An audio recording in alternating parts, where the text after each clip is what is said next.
Hi guys, welcome to UPSC Prep. I'm Trisha, and today I'll be discussing the comprehension section of the 2025 CSAT question paper. Now, this year we saw 16 passages and 29 questions, so almost two questions per passage. Most of these questions are thematic questions and assumption questions, so not a lot of inferences this year, which is quite surprising. There's one corollary, which is an inference based question, but otherwise, the focus has been on theme and assumptions. Now, let's get into the paper. This is the first passage. It says, maintaining an ecosystem just to conserve biodiversity will affect its commercial potential as well as the livelihoods dependent on the ecosystem. There's also a conflict between using an ecosystem only for livelihoods, for commercial exploitation, or strictly for conservation. So, three different uses of ecosystem are being presented to you, right? And there is a conflict between using them for only one of these things. So, these three are for livelihood, for commercial exploitation, and conservation, right? इनमें से किसी एक पे focus करना problematic है. That is what the passage is saying. It's calling for a balance. Deforestation caused due to commercial exploitation will lead to indirect harm like floods, siltation problem, microclimatic instability, apart from adversely affecting livelihoods dependent on forests. These conflicts are particularly acute in developing countries. So, developing countries have been mentioned specifically, where the dependence of people on ecosystem is significant and commercial exploitation has the potential to boost national income. So see, this is the conflict. The conflict is that if you focus on only one thing, other problems arise. If you focus on only commercial potential, then you have these issues like deforestation, siltation problem, and whatnot. At the same time, if you only focus on the conservation, then other problems arise, like the fact that people actually depend on the ecosystem, and also especially in developing countries, the commercial potential is boosting national income. So there needs to be a balance. That is what the main idea of the passage is.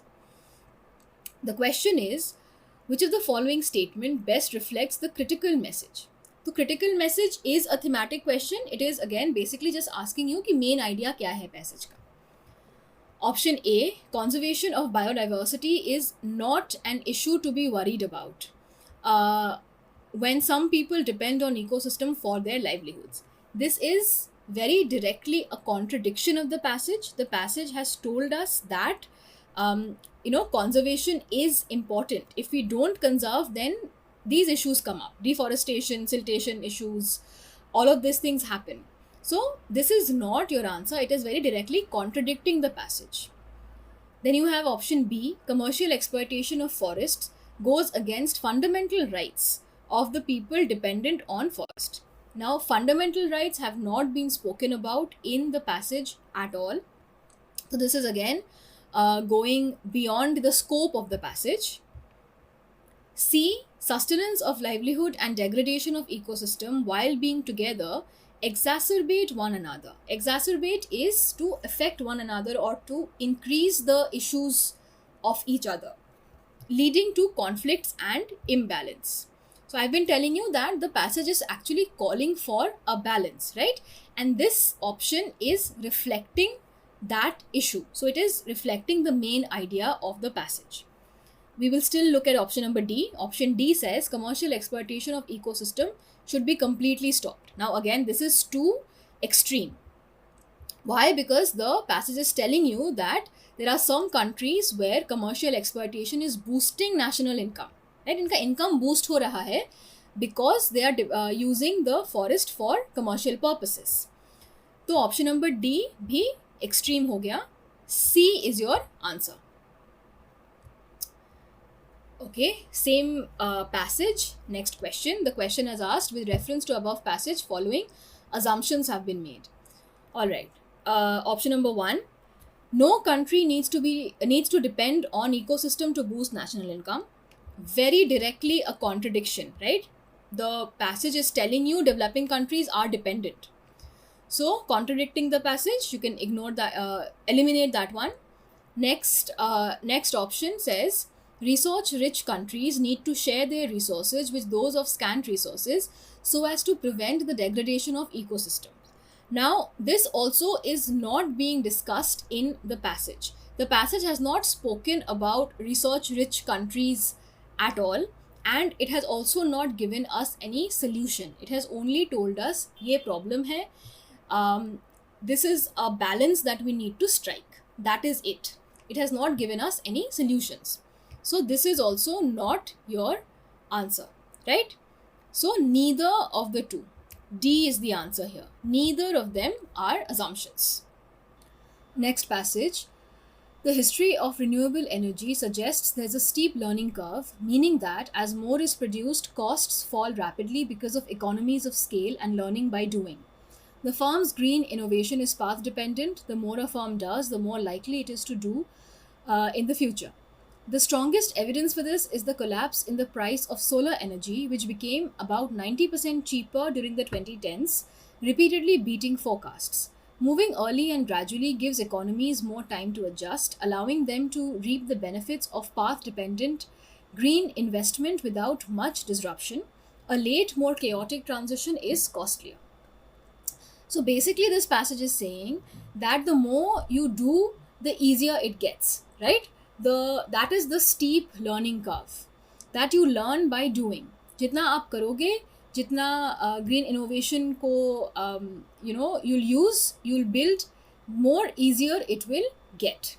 And it uses the example of solar energy, that people thought that solar energy is quite expensive, the infrastructure is expensive, all of that, but we have seen that 2010s mein it became 90% cheaper, right? And it beat forecast. That means the forecast was that it was going to be expensive, but now it is so much cheaper, right?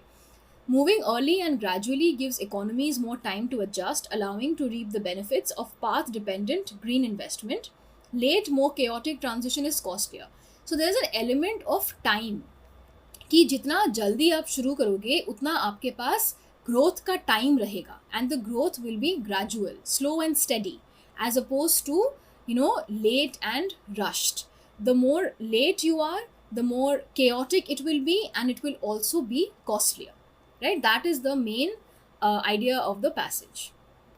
Let's look at the question.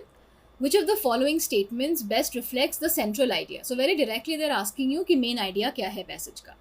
Option A, economies of scale is essential for transition to green growth. Now, economies of scale has been talked about, but that is not the essential. The essential that has been talked about in this passage is actually the time, that move early and gradually. That is it, right? तो ये main point नहीं है passage का, you can eliminate this one. Option B, modern technological progress is intensely linked to path-dependent innovations. Now, the passage is talking about one type of technology, that is green technology, right? Green energy. That is what the passage is talking about. Renewable energy, not all modern technology. So, this is a blanket generalized statement. Any blanket generalizations you eliminate. Option C, countries with large economies are in better position to adopt green technology. The passage has not spoken about the size of economies at all. So option C is also eliminated. D, timing plays a key role, a crucial role in the case of green technology development. So यहाँ पे timing, this is the most important part of the passage, right? That you move early so you have a gradual steady growth. That is the point of the passage. So D is the answer. Next question. With reference to the above passage, the following assumptions have been made. So same passage, assumption पूछा है इस बार. Statement 1, path-dependent green investment will eventually most likely benefit growth as well as public finances in a country like India. Now your instinct might be to say that India mention किया है, passage has not mentioned India, ये गलत है. But look at the way that the option has been phrased. It is saying, it's not saying, that it will benefit public finances in India. It's saying a country like India. At the same time, it is saying most likely, not that it will benefit. So phrases like this make the statement into a much more nuanced statement, a much more balanced statement. All right. So option number 1 can be an assumption. Option 2, if other green technologies follow the same pattern as that of solar energy, there will most likely be an easy green transition. Now, here also most likely has been used, but for me, the problem word is easy. Now, see, issues like renewable energy, climate change, they are complex problems. And complex problems will never have simple solutions, will never have easy solutions, right? So, if here they had used another word, something like a smoother transition or a faster transition, then I would have considered this one. But easy for me is a problem word, so I will eliminate this one. So for me, the answer is A, but of course, we have to wait for the official answer key. There is a possibility that C can be the answer because they again have used most likely, right? तो easy के जगह अगर कोई और word होता ना तो मैं easily आपको A बोल देती, C बोल देती. But easy for me is a problem word. So let's wait for the official answer key. Here I will say the answer is A for now. Okay, next passage is this one. Each state in India faces a distinctive set of challenges regarding the impact of warming, but also offers its own set of opportunities for reducing emissions depending on its natural resources. For example, coastal states need to take action to protect their shores from sea level rise. Districts that are drier need to prepare for variable monsoon precipitation. Himalayan regions have their own unique challenges, and selected parts of peninsular India and offshore areas offer great opportunities for harnessing wind power.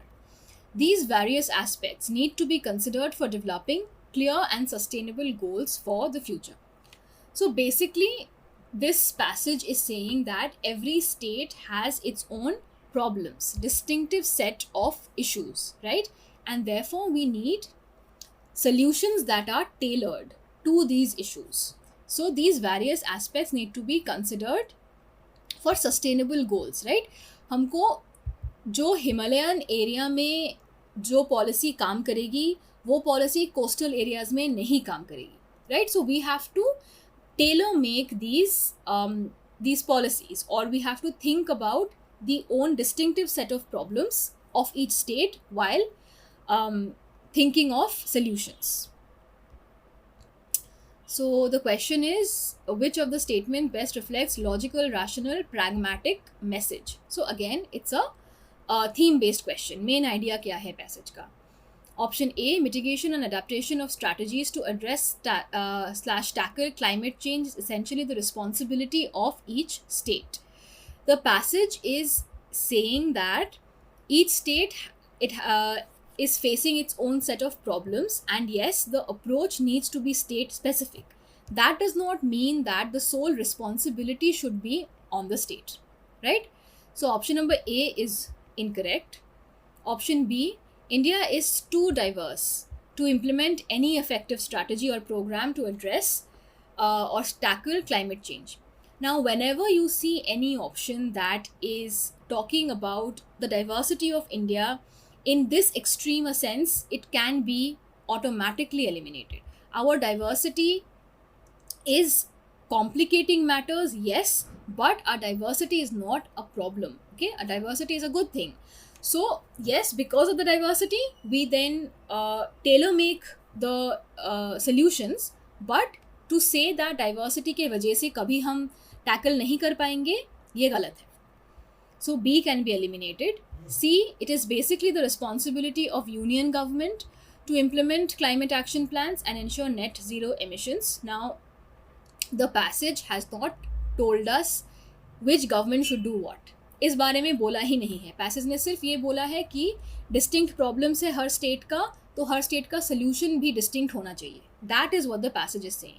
So C can also be eliminated. D, India needs to formulate effective climate change mitigation and adaptation strategies at the state region level. See, this is taking into account the fact that the solutions need to be state specific.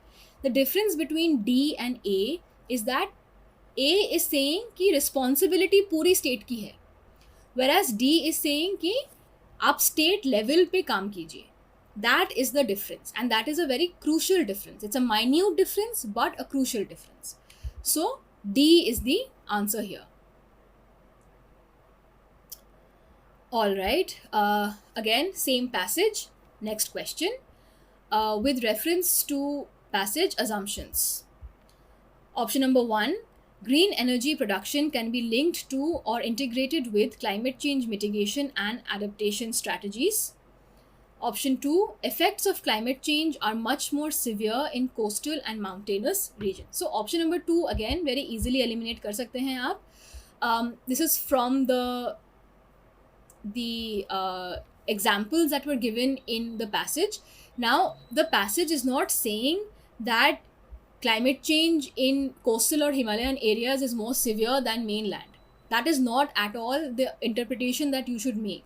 It is saying that coastal states में ये problem है, Himalayan states में ये problem है, drier districts में ये problem है, ये है issues. In fact, I would say, the drier states are incredibly affected by climate change, right? Drought is increasing, that affects our yields, that affects agriculture. So of course mainland is being affected by climate change as well. So this is a misinterpretation of the passage. So option number 2 can be eliminated. Option 1, green energy production can be linked to integrated with climate change mitigation and adaptation strategies. So green energy production, that is mentioned in the option, all of the examples that are given here are about green energy, right? It's talking about opportunities for reducing emissions. It's talking about depending on natural resources. Then later on, it's talking about harnessing wind power. So all of these are green energy. So option number 1 is a correct assumption. That means A is your answer. All right, next passage. If the social inequality is most acutely felt social problem in India, insecurity more than poverty is most acutely felt economic problem.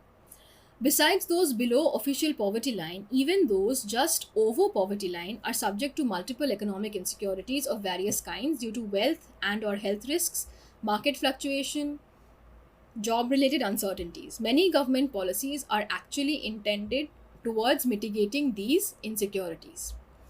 So this passage is saying, it's discussing an economic problem. Which economic problem? Not poverty, but insecurity. That is the economic problem being discussed in this passage, right? And it's saying why poverty is not the most acutely felt economic problem, because even those who are above the poverty line, are facing insecurities of various kind. And government policies are intended towards mitigating these insecurities. So this is actually a passage that is not critiquing the government. It is actually saying that government कर रही है काम. क्या काम कर रही है?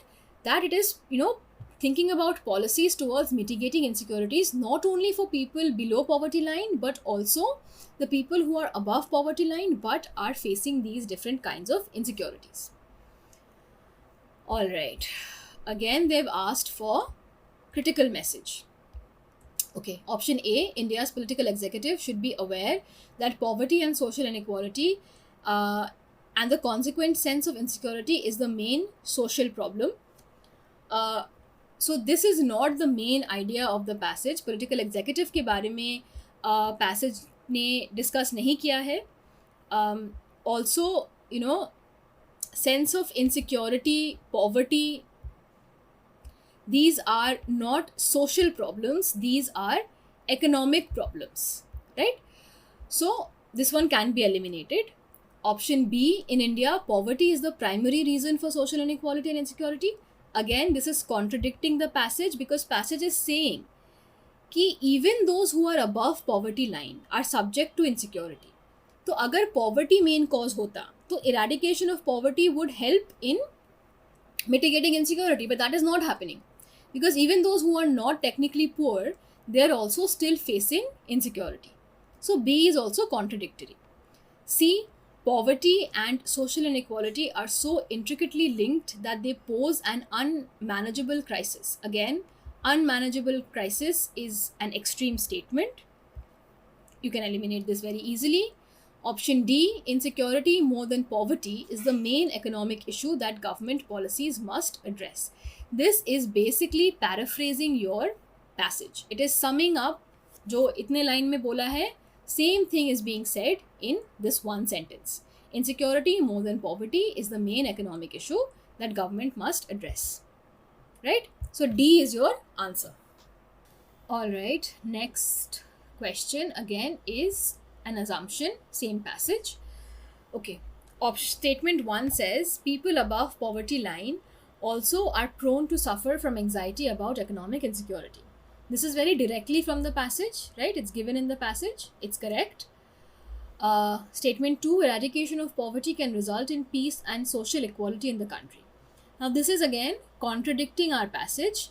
The passage is saying that people just above poverty line are also affected by insecurity. Therefore, eradication will not help in the insecurity, right? So, option 2 is incorrect. The answer here is only option 1, that is A. Okay, next passage. One of the dismal realities of the agricultural sector in independent India has been that it never experienced a high growth phase, unlike non-agricultural economy. The highest decadal growth, compound annual growth rate or CAGR for agriculture has been just 3.5% in the 1980s. Also, after experiencing a spurt in decadal growth during 1980s, agricultural growth suffered relative stagnation thereafter. This is in sharp contrast to non-agricultural growth, which consistently increased from 80s to 2000s. So basically this passage is saying that agricultural sector did not see a high growth phase, right? That is all the passage is saying कि इसमें हमें growth नहीं दिखा है. लेकिन when it comes to, we have seen growth when it comes to other sectors, non-agricultural sectors, but in the farming sector, no such luck. Now they've asked which of the following is the best corollary. Corollary is an inference-based question. It basically means the next logical step. That is the literal meaning of corollary. You can treat them as inference-based questions. Okay, so option number A says the benefit of economic reforms percolates down more slowly to the agricultural sector than in other sectors of the economy. This is a pretty good answer, that economic reforms हुए हैं, that is true. Non-agricultural sector has seen growth, but agricultural sector has not seen the same growth. There was growth in the 1980s, but then we have seen stagnation, right? So this is a pretty well balanced answer. It is following directly from the passage as well. So we'll keep this one aside. Option B for India, Green Revolution was not as useful as it was expected to be. Green Revolution is not mentioned in the passage. So this is wrong. Option C, India lagged behind other countries in adopting mechanized and modern farming. Again, other countries से comparison नहीं हुई है. Comparison अगर कोई है तो वो agriculture और non-agricultural sector में है. So C is also not your answer. Rural to urban migration resulted in stagnant agricultural sector. This rural to urban migration has not been spoken about. No cause has been given, right? So again, A is your answer. A is the most well balanced answer. It is also a correct inference, right? Okay. Next question. With reference to the passage, again, assumptions they have asked. The growing divergence between the fortunes of agricultural and non-agricultural economy in India could have been reduced/contained by adapting large-scale cultivation of commercial crops and viable corporate farming, Second, providing free insurance for all crops and heavily subsidizing seeds, fertilizers, electricity, and farm machinery at par with developed countries. Now, see, both of these options, they are in a way giving you a solution. Ki this could have been reduced by doing these things. Now, this passage is a purely factual passage. It is saying कि reality ये है कि हमने agricultural sector में growth नहीं देखा है. इसका कारण क्या है? Reason, cause, nothing has been even hinted at, implied or even given directly in the passage. So we cannot make these assumptions from what we have been given. So the answer here is going to be neither. Both of these are incorrect. Okay? Neither of these are assumptions of this passage. Alright, next passage. In our country, handlooms are equated with a culture that ensures a continuity of tradition. This idea has become part of the public policy framing and provides a legitimate basis for the state to support the sector. But the notion of tradition as a single linear entity is being strongly contested today. The narratives dominant in defining culture or tradition in a particular way are seen to have emerged as identities and histories of large sections. The discounted and at times forcibly stifled identities are fighting for their rightful place in history. Against this backdrop, when we promote handloom as a traditional industry, it is not surprising that large sections of our population choose to ignore it. Okay, very interesting passage. So basically, this passage is saying that हमारे देश में handloom को एक symbol की तरह लिया जाता है of tradition, right? It's a symbol of our cultural heritage and of our tradition. And this idea is so strong that it has become a part of public policy, right? And it has given a legitimate basis for the state to support the sector. Now, what is happening? People are starting to question this one size fits all idea of tradition. Tradition as a single linear entity is now being contested. People are questioning this, right? Why? Because tradition, the question is, kiska tradition? Tradition of whom? Again, we have talked about this in other passages. You've seen India is a diverse country, not only in terms of geography and climate, but also in terms of traditions. जो यहाँ पे दिल्ली में traditional है, वो गुजरात में नहीं है, वो बंगाल में नहीं है, right? So then, what one kind of tradition का promotion अगर आप करेंगे, तो उससे क्या होगा? A lot of different other traditions will become marginalized, right? So dominant groups का tradition is being promoted, and that is leading to the marginalization of a large section of people, right? The discounted and at times forcibly stifled identities are fighting for their rightful place. So these marginalized communities are now fighting, saying that we don't accept your tradition. So they are now speaking up and contesting this. Against this backdrop, when we promote handloom as traditional industry, it's not surprising that large sections of our population choose to ignore it. So this large section is talking about the people who don't associate with this tradition that is being promoted.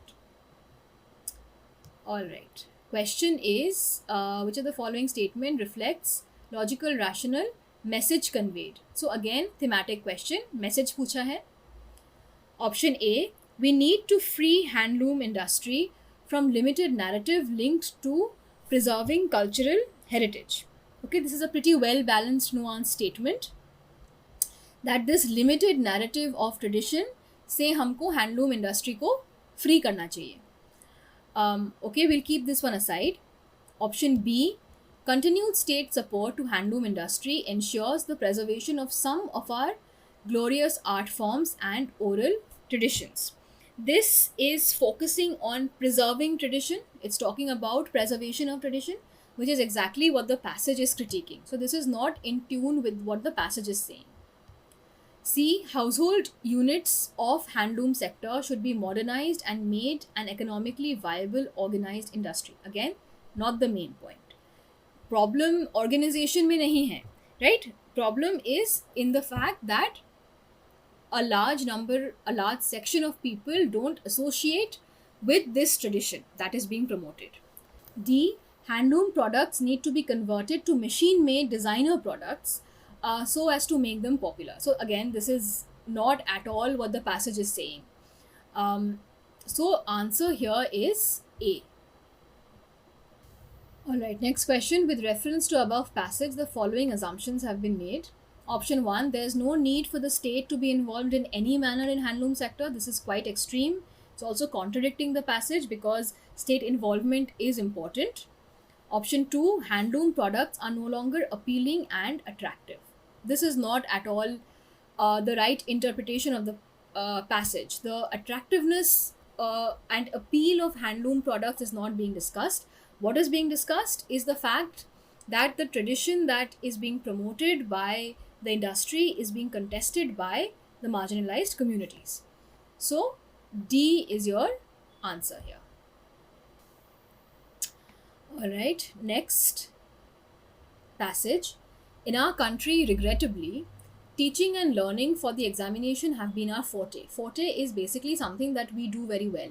Okay, but new demands of society and future of work require critical and independent thinking, learning through doing, asking questions from multiple disciplinary perspectives on the same issue, using evidence for building arguments and reflecting articulation.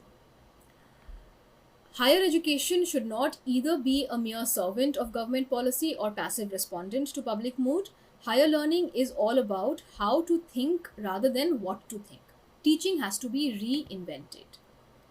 So, even before going to the options, I'm going to tell you this is going to be the main point. The fact that teaching needs to be reinvented. Okay, it's not that we do away with teaching. If there is any option that says that is going to be an extreme option. The fact that we need to reimagine it, reinvent it, think of new ways of teaching that deals with modern day problems, that develops critical and independent thinking. So rote learning जो हम करते आए हैं कि syllabus है, याद कर लिया, उसको फिर जाके एग्जाम में वॉमिट कर दिया, वो नहीं करेंगे. We need more skill based, more critical thinking in the curriculum. So that is what is being discussed in the passage. Question again, central idea. India does not have enough resources for promoting quality education. Resource की बात नहीं है. The problem is not resources at all. It's not being discussed in the passage at all. So option A is not your answer. Institutions of higher learning in the country should not be under control of government. So again, government control, private control has not been talked about. Not your answer. Classroom approach to higher education should be done away with. So see, even before looking at the options I told you, that something like this कि completely हटाओ classroom को will be an extreme option. So C is also not the answer. Classroom needs to be reimagined and teaching needs to be reinvented. There you go. This is finally your answer. We cannot do away with classrooms, but rethink it. Come up with something new. Next question. With reference to above passage, following assumptions have been made. Option 1, higher education is constantly evolving subject that needs to align towards new developments in all spheres of society. Yes, that's correct. It's saying that now there are new demands of society, right? So new demands hai, so therefore our system should also evolve. That is what is being said in the passage also. So option 1 is correct. Option 2, in our country sufficient funds are not being allocated. So again, funds की बात नहीं है, so that is not your answer. A then is the answer for question number 32. Alright, next passage. If there is inequality in the pattern of population growth, there is greater inequality in food production and utilization. As societies become wealthier, their consumption of animal products increases. This means a greater proportion of such basic foodstuff as grains and legumes that could feed humans directly is instead being converted into feed for poultry and large farm animals. Yet, this conversion of plant based food into animal food for humans is far from efficient. Only 16% of calories fed to chickens are recovered by us when we eat them. This conversion rate goes down to 5 to 7% in large animals that are fed grain to add fat and some protein before slaughter.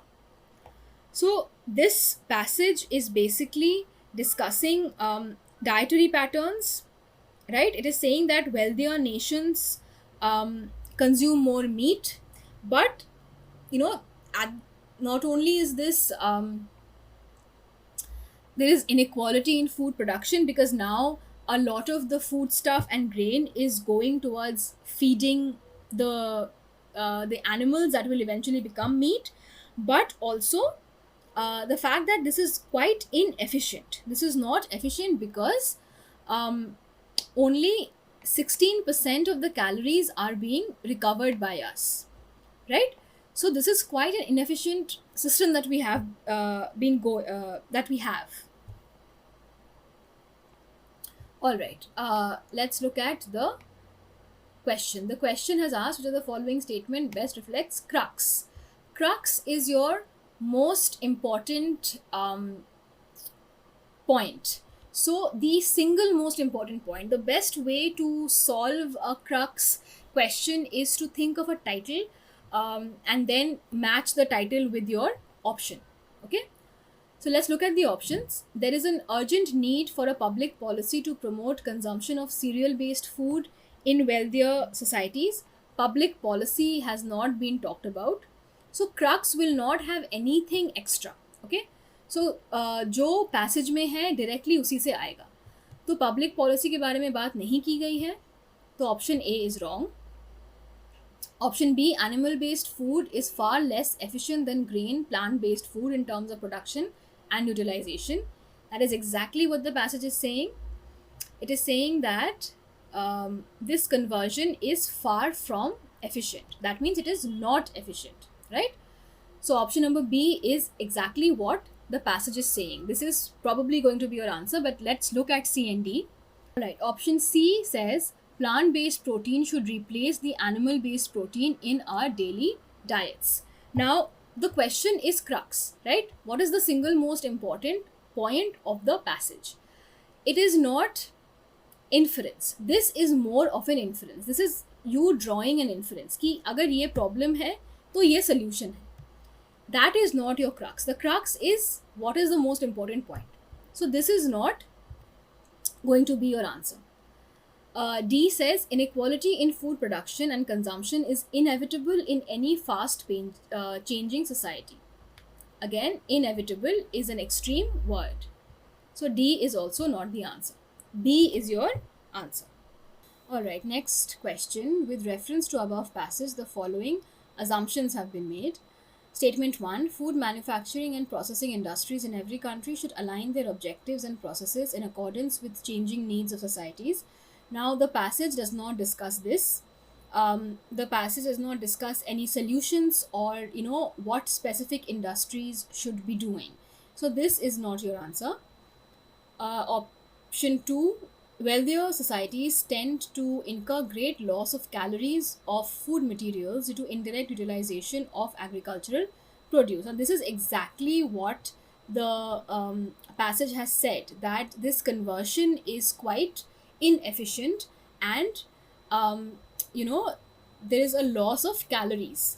So this is your this is a valid assumption. So the answer here is going to be option B. Okay, next passage. Over the next 30 years, many countries are promising to move to net zero carbon, implying that household emissions will have to be cut to close to nothing.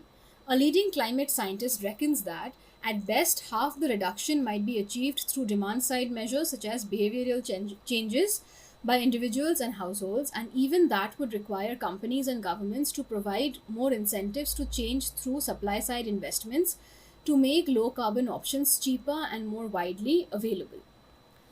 So this passage is talking about what countries can do to move to net zero carbon. Now we need to cut household emissions, that is true. At the same time, change by individuals is not going to be enough, because there is going to be, there is a need for systemic change. So change by companies and governments, they need to provide incentives so that households and individuals change their habits, right? Real progress depends on a strong support from the system. This support can come through investments. This support can come through incentives. Now, the question is, which of the following statements best reflects central idea? All right. Option A, moving to net zero carbon is possible only by reduction of household emissions. So only word hai, extreme statement. Option B, low carbon behavior in people can be brought out by incentivizing them. Right? So this is talking about the fact that people need incentives. So this is where the government will come into play, that these incentives will be provided by the government. So this is an okay statement, right? We can keep this one aside. Option C, cheaper goods and services can be made available to people by using low carbon technologies. This is a supporting idea. This is not the main idea. Pucha hai aapko central idea. So what is the main idea? This is not the main idea, right? We're not talking about cheaper goods and services or expensive goods and services. We're talking about how do we move to net zero carbon, right? So this is also not your answer. Option D, manufacturing industries that use low carbon technology should be provided with subsidies. This one is now too specific, too narrow and specific. It is talking only about manufacturing industries. And then it is also saying what should be done. The passage has not discussed what should be done beyond the providing of incentives, right? So this is again not your answer. Answer is B. All right. Next question is assumption. Same passage, assumption. Statement 1, supply side investments in companies can result in low carbon behavior in people. So statement 1 is correct. Option 2, people are not capable of adapting to low carbon behavior without involvement of government. Now, not capable of adapting. Again, this becomes a very negative statement. It is saying that people can't evolve or can't adapt to change until the government is giving them incentives. Now, if this was phrased in a slightly different way, if it said, government initiatives are important in the behavior of people, that's a much better statement. But currently, this statement is very negative. So this is not your answer. Answer here is then A, 1 only. All right. Next passage. In only 50 years, the world's consumption of raw materials has nearly quadrupled to more than 100 billion tons. Less than 9% of this is reused. Batteries of old vehicles contain materials such as lithium, cobalt, manganese, and nickel that are pricey and can be hard to obtain. Supply chains are long and complicated. Buyers' risks are being aggravated by their suppliers' poor environmental and labor standards. Reusing materials makes sense. Once batteries reach the end of their lives, they should go back to a factory where ingredients can be recovered and put into new batteries. So basically, the main idea is that we are overusing the Earth's resources. We are wasting a lot of them. Recycling is the main point, especially things like old batteries. This can help us cut waste. It can reduce environmental damage. It can make supply changes more efficient, right? So it's a practical, necessary step towards sustainability. So reusing materials, recycling materials, and that is the main point of this passage. Now again, they've asked most logical, rational, pragmatic message. Okay, option A, green economy is not possible without reusing. So again, you should see this is a negative statement. Eliminate. B, every sector of economy should adapt the reuse of material resources immediately. Every sector. So this becomes a blanket statement. This statement is too broad, right? This passage is specifically about batteries, right? Batteries of old vehicles. So every sector is too broad a statement. Option C, circular economy can be beneficial for sustainable growth. Okay, so this reduce, recycle, reuse cycle, that is circular economy. This is a pretty good option. D, circular use of material is the only option. So see again, the difference between C and D. They're saying similar things, but the use of the word only makes one an extreme statement, while the other is a much more balanced statement. So when you are presented with these options like these, always go with the more balanced statement. Okay, so option C is your answer. All right. Next question is assumptions. Statement 1, automobile factories are examples of circular economy. Now, the passage does talk about vehicle batteries, which suggests the automobile industry, but the passage does not say that automobile factories currently are examples of circular economy, right? So, this is beyond the scope of the passage. We don't know. So, you can eliminate this option. Then next option, economic growth is compatible with circular use of mineral resources. Yes, this is more in line with what the passage is saying, that a circular use will also be more economically viable because it is more sustainable, right? So here the answer is option B. Only the second statement is correct. All right, next passage.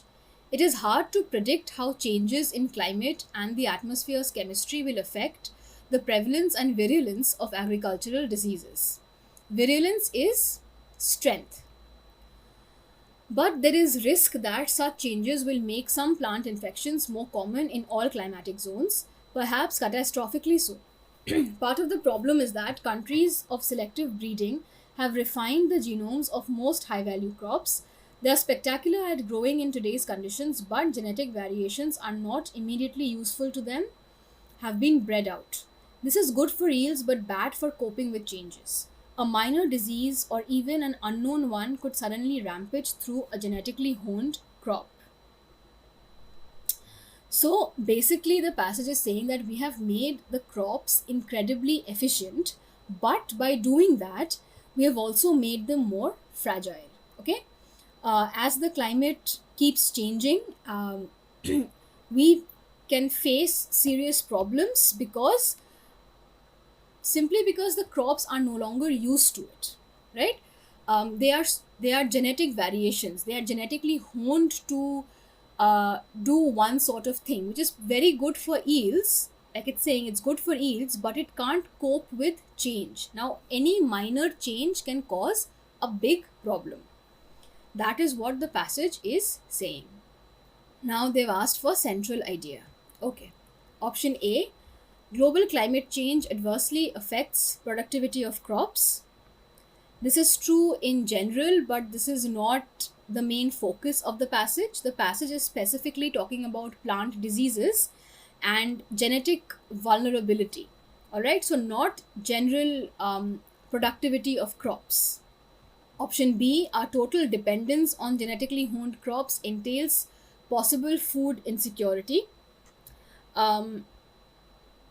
This is a pretty good option because the problem is this. The problem is that we are entirely dependent on genetically honed crops. And that is the issue that is causing food insecurity or possible food insecurity, because a minor change in the climate can cause huge problems, right? So this is a pretty good option. Option C, our food security should not depend on agricultural productivity alone. Now, this is a little vague, and this is again not the central idea. The passage doesn't suggest that we shift our focus away from productivity. It is warning us about the risks of relying solely कि सिर्फ एक तरह के crop पे depend करने का जो problem है उसके अगेंस्ट पैसेज हमको वार्न कर रहा है. So this is a pretty vague statement. Again, you can eliminate this. Option D, genetically honed crops should be replaced with their wild varieties in our present cultivation practices. Now, this is again providing a solution. Passage has not provided a solution, right? So, again, this you can eliminate. So, the answer here is B. All right, next question. With reference to above passage, the following assumptions have been made. Option 1, global climate change can result in migration of several plant diseases to new areas. Yes, this is true. This is true because look at this line. There's a risk that such change will make some plant infections more common in all climatic zones, right? So that is what this option is also saying, that several plant diseases are now being introduced to new areas. So let's say there was one disease that is prevalent in a warmer climate. Now that is being seen in an area which was previously a colder climate because of global warming, right? So this is correct. Option 2, scientific understanding of wild varieties of our present crops would enable us to strengthen food security. Now, again, this could be a valid assumption because the problem has risen from, a dependence on genetically honed crops. तो इसका solution ये हो सकता है कि अब हम wild varieties को देखें कि how are they coping, right? Because genetically honed crops will not be able to cope in new situations. So this is also correct. C is your answer. Next passage. A good statesman, like any other sensible human being, learns more from his opponents than his fervent supporters. For his supporters will push him to disaster unless his opponents show him where the dangers are. So if he is wise, he will often pray to be delivered from his friends because they will ruin him. But though it hurts, he ought also to pray never to be left without opponents, for they keep him on the path of reason and good sense. The national unity of free people depends on sufficiently even balance of political power to make it impracticable for administration to be arbitrary and for opposition to be revolutionary and irreconcilable. So this passage is basically saying that a wise political leader or a statesman doesn't only listen to his supporters.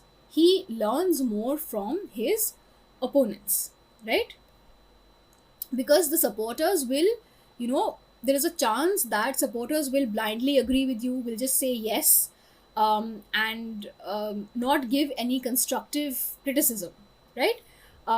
That can be quite dangerous because humans will make mistakes, and this can cause the person to make bad decisions.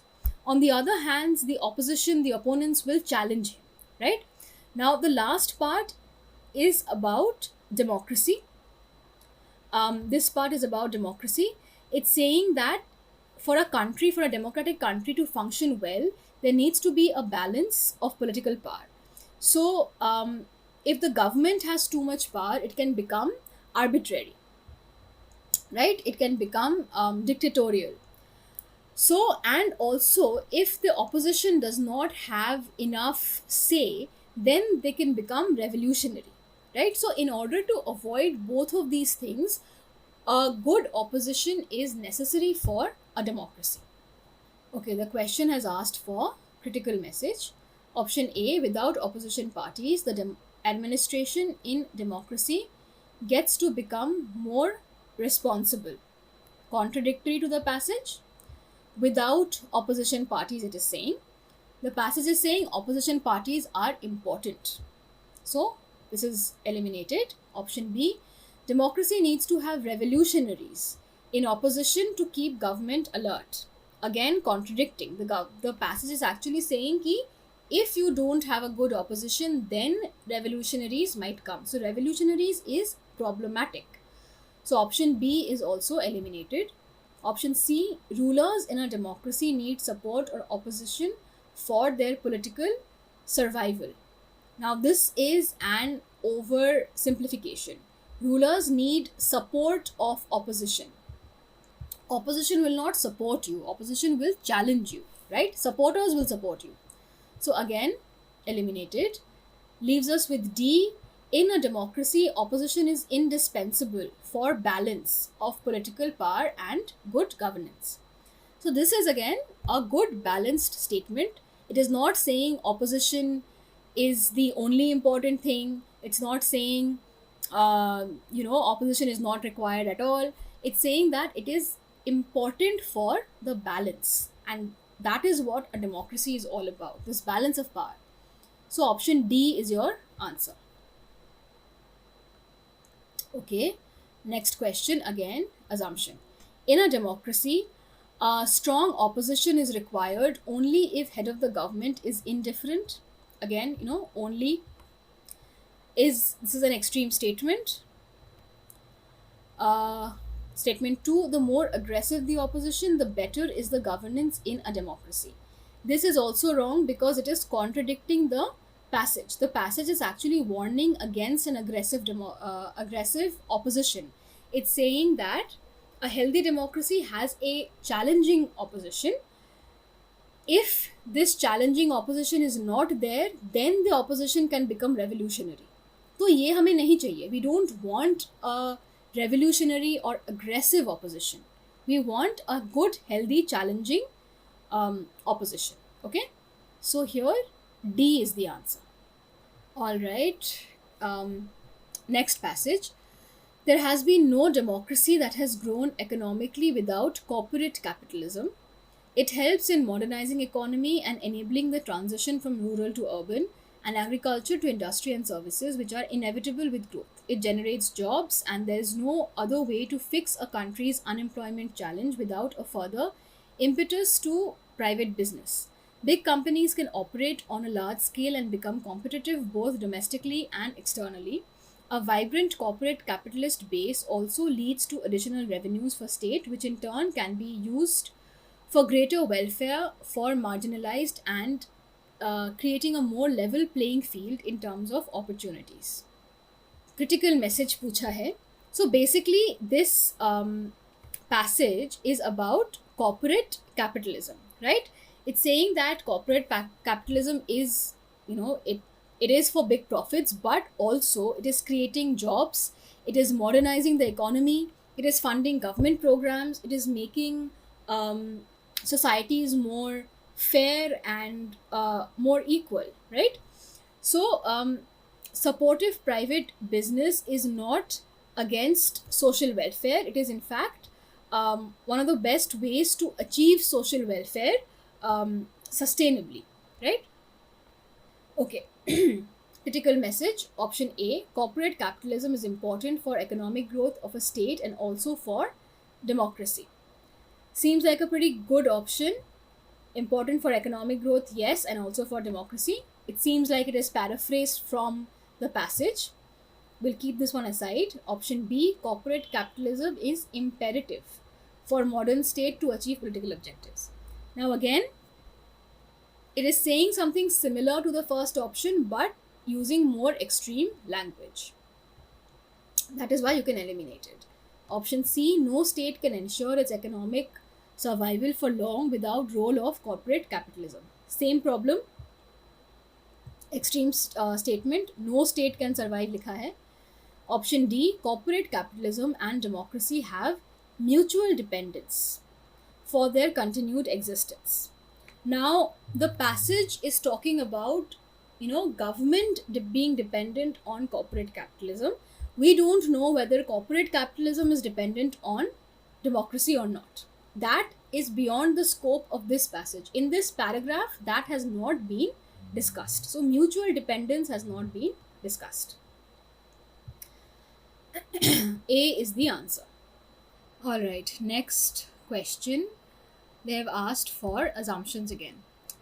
Corporate capitalism promotes the growth of labor force and provides more employment opportunities. This has been mentioned in the passage, that it creates, it generates jobs, and it's providing employment. So option 1 is correct. Option 2, poor and marginalized sections of the population are benefited by corporate capitalism due to trickle down effect. This also is being mentioned in the passage. Um, no, it's saying this part where greater welfare for marginalized and creating a more level playing field. So both of these are being mentioned in the passage. So C is the answer here. All right, next passage. Well, it's not even a passage, it's one sentence. It goes, a network of voluntary associations stands as a buffer between relatively powerless individual and potentially powerful state. So, buffer is, acting as a middleman, as something that can be used um, to access the state, that you can say. So, voluntary associations are acting as middlemen between the individual and the state, right? All right. Which of the following is best explanation of the passage? So, you have to explain what this one sentence is saying. What is the best explanation? Option A, it emphasizes the inability of the state to enforce its will in practice against opposition of certain groups within it. That is not the point of this line. This is talking about inability of the state that has not been discussed. So it can be eliminated. Option B, it is a cooperative organization for promotion of the well-being and development of personality of its members. Now again, we don't know anything about these associations except that they act as buffer, right? So we don't know if they're a cooperative organization or what. So again, beyond the scope of our passage. Option C, it takes individuals out of a state of isolation and gives them a chance to participate in common endeavor. Now, yes, this might be an answer because it's talking about how these organizations, these voluntary associations, are taking state individuals out of a state of isolation. So, the powerless individual who does not know how to approach the state, what to do, now through these buffer organizations, through these voluntary associations, they can participate, right? This increases individual participation. So, this is a viable option. Option D, it permits citizens to have a variety of loyalties and allegiances. Again, loyalty के बारे में बात नहीं की गई है. Basically आप समझो कि this line is saying that there are these network of associations which act as a buffer. So they bridge the gap between the individual and the state. The individual has no power and the state has all the power. So these associations, they are acting as a bridge to reduce the gap. How are they doing so? They are doing so because they are now taking the individuals out of isolation so that they can participate more, right? So C is the answer. Okay, I think we have one more passage to discuss. No, two more passages. All right. Okay, it says a single number for inflation is an aggregate across different commodities and services. The price rise differs from different items of consumption. So, the single number is arrived at by assigning weights to different commodities and services. For WPI, weights in production are used. For CPI, consumption basket is used. But people are not homogeneous. That means not everybody is the same. Consumption basket is vastly different for the poor, middle class, and rich. Hence, CPI is different for each of these classes, and a composite index requires averaging the baskets. So, basically, this passage is saying that, this single number that we have to measure inflation, this is quite inefficient, right? Why? Because people are not homogeneous, people's consumption habits are different. So, it is not an efficient way of measuring inflation. So, the question has asked for logical, rational, crucial message. So, again, thematic question. We must use WPI exclusively in measuring price rise, and CPI should be done away with. I hope you guys know by now this is not true at all. The passage has not discussed whether to use WPI or CPI, right? And also, CPI should be done away with is again extreme. Option B, the present calculation of inflation rate does not correctly measure price rise of individual item or commodity. Yes, this seems like a good option. It is pretty paraphrased. It is saying that the current calculation method is not efficient, right? And that is exactly what the passage is also saying, that for all of these reasons that the passage is providing, the way that we measure inflation is not efficient. So option B is a good option. C says inflation data under presents services in consumption basket. Now, we don't know this. Again, the passage has not discussed services. So we don't know. Option C is beyond the scope of the passage. D, knowledge of inflation rate is not really of use to anybody in the country. Again, extremely wrong statement. If we don't know, then how will we deal with it, right? So this is also incorrect. B is your answer. Alright guys, last passage. Trust stands commonly defined as being vulnerable to others. Entrepreneurship implies trust in others and willingness to expose oneself to betrayal. Trust in expert systems is the essence of globalizing behavior. Trust itself emerges as a super commodity in the social market and defines the characteristics of goods and services in a global market.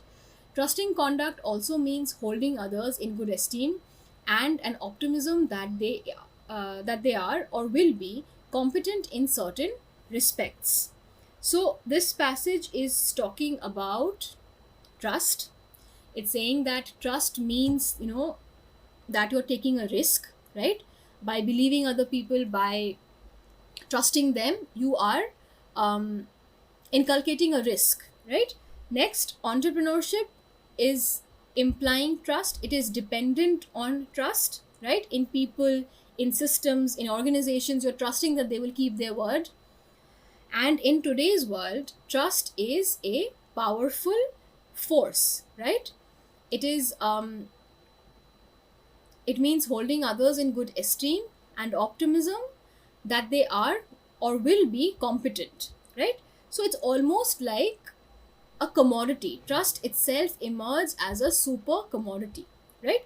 That helps economies, relationships, and innovations thrive. Now they have asked for crux. So again, the most important point, the single most important point. Option A, trustworthiness cannot be expected in entrepreneurship. This is contradicting the passage because the passage is basically saying that entrepreneurship is dependent on, entrepreneurship implies trust, right? So this is contradicting the passage. B, trustworthy people are the most vulnerable people. Now, this is true in general, but it is also an extremely negative way of looking at it, right? Yes, there is risk in trust, but this is not the crux of the passage.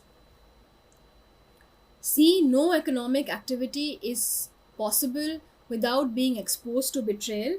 Again, this is an extreme statement. No economic activity. This is one of those statements where if it is phrased a little bit differently, this could be your answer, but that is not the case. So C can be eliminated. D, trust is important, though it entails risk. Exactly. So it is taking into account the negative aspect. It is taking into account that yes, there is risk in trust, but it is also important, right? So D is your answer. Alright guys, this is the end of our discussion today.